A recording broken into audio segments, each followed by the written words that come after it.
أعوذ بالله من الشيطان الرجيم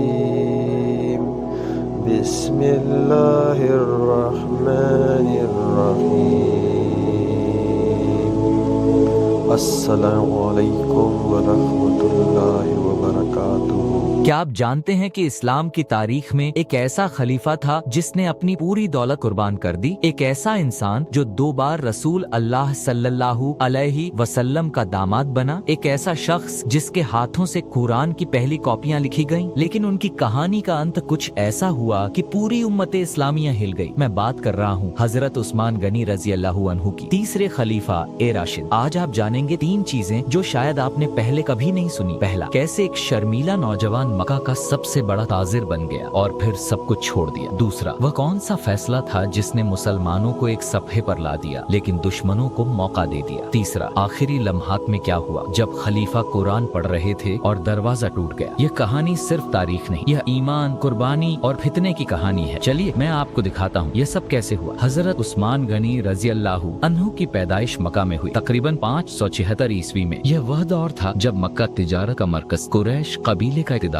عثمان رضی اللہ عنہ کا تعلق بنو امیہ خاندان سے تھا، ایک موجہ اور دولت مند گھرانہ، لیکن یہ لڑکا مختلف تھا۔ بچپن سے ہی نرم خو، شرمیلا لیکن بہت ذہین، تجارت میں اتنے ماہر کہ مکہ کے سب سے امیر تاجروں میں شمار ہونے لگے۔ ان کی دولت کا اندازہ یوں لگائے، اونٹوں کے قافلے، ریشم کی تجارت، شام اور یمن تک کاروبار، لیکن دل میں سکون نہیں تھا۔ جاہلیت کا دور تھا، بت پرستی، ظلم اور اندھیرا ہر طرف۔ پھر ایک دن حضرت ابو بکر رضی اللہ عنہ نے انہیں بلایا۔ عثمان، میں نے ایک پیغمبر کے بارے میں سنا ہے، چلو ان سے ملتے ہیں۔ یہ ملاقات سب کچھ بدل دینے والی تھی۔ رسول اللہ صلی اللہ علیہ وسلم سے پہلی ملاقات میں ہی عثمان رضی اللہ عنہ کا دل بدل گیا۔ انہوں نے فوراً اسلام قبول کرنے والے پہلے 4 لوگوں میں سے۔ یہ آسان فیصلہ نہیں، قریش ناراض ہو گئے، اپنے خاندان نے مخالفت، لیکن عثمان رضی اللہ عنہ نے پرواہ نہیں۔ پھر کچھ ایسا ہوا جو بہت کم لوگوں کے ساتھ ہوتا ہے۔ رسول اللہ صلی اللہ علیہ وسلم نے اپنی بیٹی حضرت رقیہ رضی اللہ عنہا سے ان کا نکاح کر دیا۔ یہ صرف رشتہ نہیں تھا، یہ اعتماد اور محبت کی علامت۔ اب یہاں سے کہانی اور دلچسپ ہو جاتی ہے۔ مکہ میں مسلمانوں پر ظلم بڑھتا گیا، قریش نے زندگی دوبھر کر دی، مار پیٹ، بائیکاٹ اور دھمکیاں۔ رسول اللہ صلی اللہ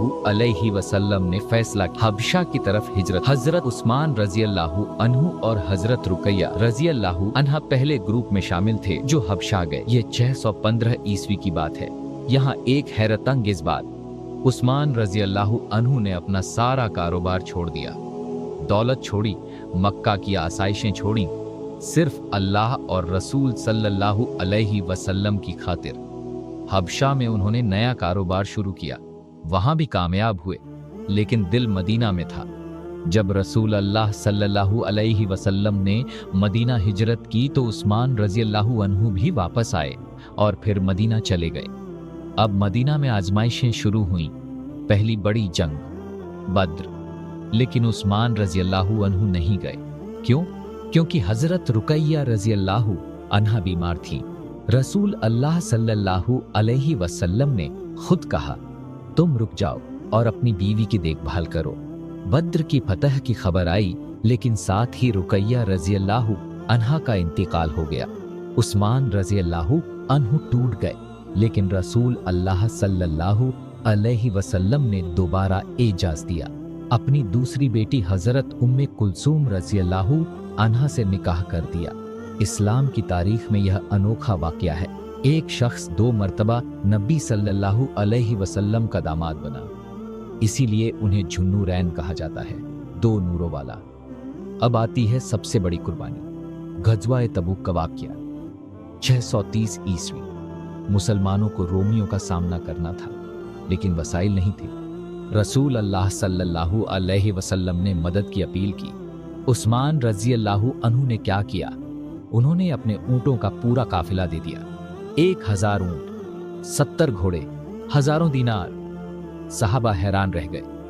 رسول اللہ صلی اللہ علیہ وسلم نے فرمایا، عثمان نے آج کے بعد جو بھی کرے اللہ اسے معاف کر دے گا۔ یہ الفاظ تھے، لیکن کیا اس کے بعد کی زندگی آسان تھی؟ بالکل نہیں۔ لیکن اگر آپ سوچ رہے ہیں کہ یہ سب کچھ تھا تو ابھی رکیے۔ असल कहानी अभी शुरू होनी है।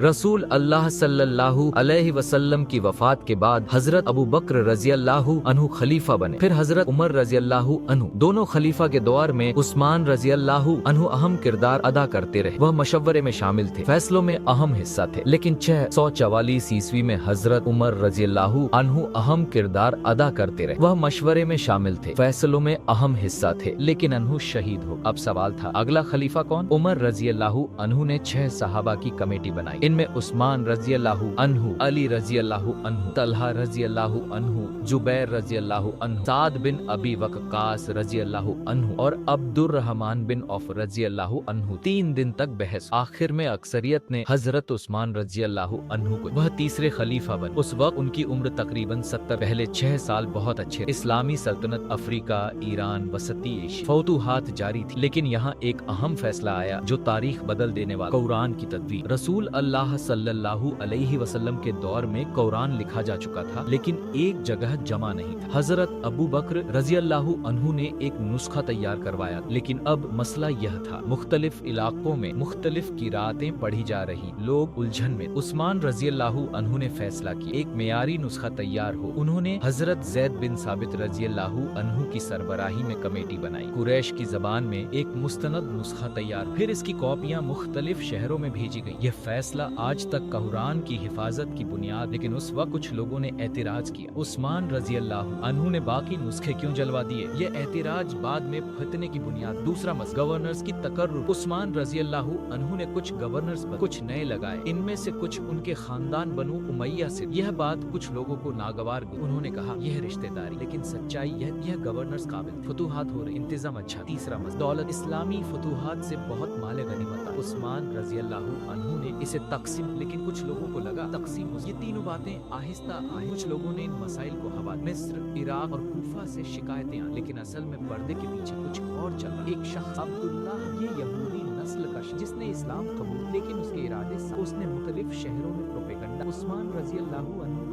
कमजोर बनु उमैया को फायदा पहुंचा। यह झूठ, लेकिन लोग 656 ईस्वी जिलहिज्जा का महीना, मदीना की फिजा बदल चुकी थी। मिस्र, कूफा और बसरा से मुसल्लह अफराद मदीना आए। वह कह रहे थे हमें इंसाफ चाहिए, लेकिन उनके इरादे कुछ और थे। हजरत उस्मान रजी अल्लाहु अन्हु ने उन्हें बुलाया, बातचीत हुई। उन्होंने तमाम एतराजात सुने, जवाब दिए। कुछ लोग मान गए और वापस चले गए, लेकिन दोबारा लौट आए। उन्होंने कहा हमें रास्ते में एक खत मिला जिसमें हमें कत्ल करने का हुक्म था। यह खत जाली था, लेकिन उन्होंने यकीन कर लिया। अब उन्होंने उस्मान रजी अल्लाहु अन्हु के घर का मुहासरा कर दिया। ये मुहासरा 40 दिन तक जारी रहा। अंदर खलीफा थे, उनके साथ कुछ सहाबा और खानदान, बाहर मुसल्लह बागी। सहाबा ए किराम परेशान थे। हजरत अली रजी अल्लाहु अन्हु, हजरत तलहा रजी अल्लाहु अन्हु, हजरत जुबैर रजी अल्लाहु अन्हु, सबने मुहाफिजत की पेशकश की, लेकिन उस्मान रजी अल्लाहु अन्हु ने मना कर दी। उन्होंने कहा मैं नहीं चाहता कि मेरी वजह से मुसलमानों का खून बहे। रात को उन्होंने ख्वाब देखा। रसूल अल्लाह सल्लल्लाहु अलैहि वसल्लम ने फरमाया उस्मान तुम इफ्तार हमारे साथ करोगे। सुबह उन्होंने रोजा रखा। 18 जिलहिज्जा 35 हिजरी, जुमे का दिन। उस्मान रजी अल्लाहु अन्हु कुरान पढ़ रहे, सूरह अल बकरा। दरवाजा तोड़ दिया गया, बागी अंदर आ गए। एक शख्स ने तलवार से वार किया। उस्मान रजी अल्लाहु अन्हु के हाथ पर खून बहा। खून कुरान के सफ़े पर गिरा। वह आयत थी फसया कफिकेहुमुल्ला, अल्लाह तुम्हें उनसे बचाएगा। उन्होंने कुरान नहीं छोड़ा। दूसरा वार। तीसरा, उस्मान रजी अल्लाहु अन्हु शहीद हो गए। उनकी उम्र 82 साल थी। यह इस्लाम की तारीख का सबसे दर्दनाक दिन। पहली बार एक खलीफा को कत्ल किया गया, वह भी रोजे की हालत। कुरान पढ़ते हुए उनकी बीवी हजरत नाइला रजी अल्लाहु अन्हा ने बचाने की कोशिश की। उनकी उंगलियां कट गईं। यह फितना था जिसने उम्मत को हिला दिया। मदीना में कोई दफन के लिए तैयार नहीं था। 3 दिन तक जस्ते मुबारक घर में रहा। फिर रात को चंद सहाबा ने जन्नतुल बकी में दफन किया, लेकिन बागियों ने बकी में दफन नहीं होने दिया। उन्हें हशे कौकब नामक जगह पर दफनाया गया, जो बाद में बकी में शामिल हो गए। यह था अंजाम एक अजीम खलीफा का, लेकिन इसके असरात सिर्फ यहीं खत्म नहीं हुए। हजरत उस्मान रजी अल्लाहु अन्हु की शहादत ने इस्लामी तारीख का रुख बदल दिया। ये पहला फितना था जिसने उम्मत को तकसीम। इसके बाद क्या हुआ? हजरत अली रजी अल्लाहु अन्हु खलीफा बने, लेकिन उम्मत पहले ही बन चुकी। जंगे जमल, जंगे सिर्फ, खवारिज का सब कुछ उस्मान रजी अल्लाहु अन्हु की शहादत के बाद शुरू हुआ। अब सवाल ये है, क्या उस्मान रजी अल्लाहु अन्हु ने कोई गलती की थी? तारीखदान कहते हैं नहीं, उनके के फैसले दुरुस्त, कुरान की तदवीन, ये सबसे बड़ा काम था। आज हमारे पास एक कुरान है, इसकी बुनियाद उस्मान रजी अल्लाह अन्हु का फैसला है। गवर्नर्स की तकर्रुरी वह अहल थी, फतूहात सल्तनत बढ़ी, दौलत की तकसीम उन्होंने शरीयत के मुताबिक। फिर मसला क्या था? मसला था मुनाफिकी और फितना पर्दाज। अब्दुल्लाह बिन सबा जैसे लोगों ने झूठ, नए मुसलमान जो इस्लाम की रूह नहीं समझे थे वह भड़क, और सबसे बड़ी बात उस्मान रजी अल्लाह अन्हु की नज़र वह सख्त नहीं हो सकी। उन्होंने बागियों के खिलाफ कुव्वत इस्तेमाल नहीं, क्योंकि वह नहीं चाहते थे कि मुसलमानों का खून बहे, ये उनकी इंसानियत, लेकिन यही उनकी कमजोरी भी बन गई। अब हमें क्या सबक मिलता? पहला, फितने से बच। उस्मान रजी अल्लाह अन्हु की शहादत फितने का नतीजा। जब झूठ और अफवाहें फैले तो उनका मुकाबला करना चाहिए। दूसरा, इत्तिहाद की कीमत। जब उम्मत तकसीम होती है तो दुश्मन फायदा उठाते हैं, आज भी यही हो रहा है, मुख्तलिफ फिरके, गुरोह और तकसीम। तीसरा, कुर्बानी का मियार। उस्मान रजी अल्लाह अन्हु ने सारी जिंदगी कुर्बानी, दौलत, आराम और आखिर में जान। आज हम क्या कुर्बानी दे रहे हैं? इल्म की हिफाजत, कुरान की तदवीन एक अजीम कारनामा। आज हम इल्म को कैसे महफूज कर रहे हैं? पांचवा, रहनुमाओं का एहतराम। उस्मान रजी अल्लाह अन्हु सहाबी थे, खलीफा थे, नबी सल्लल्लाहु अलैहि वसल्लम के दामाद, फिर भी उन्हें शहीद कर दिया गया। आज हम अपने रहनुमाओं के साथ कैसा सलूक कर? छठा, सब्र और बर्दाश्त। 40 दिन का मुहासर, कोई खाना पानी नहीं, लेकिन उन्होंने शिकायत नहीं की, अल्लाह पर भरोसा रखा। सातवां, दुनिया की बेक, इतनी दौलत, इतना रुतबा, लेकिन आखिर में क्या रहा? सिर्फ अल्लाह के सामने जवाब दे। आठवां, फितने की पहचान। अब्दुल्लाह बिन सबा जैसे लोग आज भी वह अलग अलग चेहरों में सोशल मीडिया पर, व्हाट्सएप पर, यूट्यूब पर झूठ फैलाते हैं, उम्मत को तोड़ते हैं। हमें होशियार रहना होगा। नौवां, कुरान से रिश्ता। उस्मान रजी अल्लाह अन्हु ने आखिरी सांस तक कुरान नहीं छोड़ा। हम कब आखिरी बार कुरान पढ़ने बैठे? 10वां, ईमान की कीमत। ईमान के लिए सब कुछ कुर्बान किया जा सकता है, यही सहाबा ने किया, यही उस्मान रजी अल्लाह अन्हु ने किया। ये सवालात अहम। उस्मान रजी अल्लाह अन्हु की जिंदगी से तारीख, ये आईना है हमारे लिए। हर मुसलमान को उनकी कुर्बानियां याद रखनी चाहिए, हर मुसलमान को उनके फैसलों से सीखना चाहिए, और सबसे जरूरी, हर मुसलमान को फितने से बचना चाहिए, क्योंकि फितना सब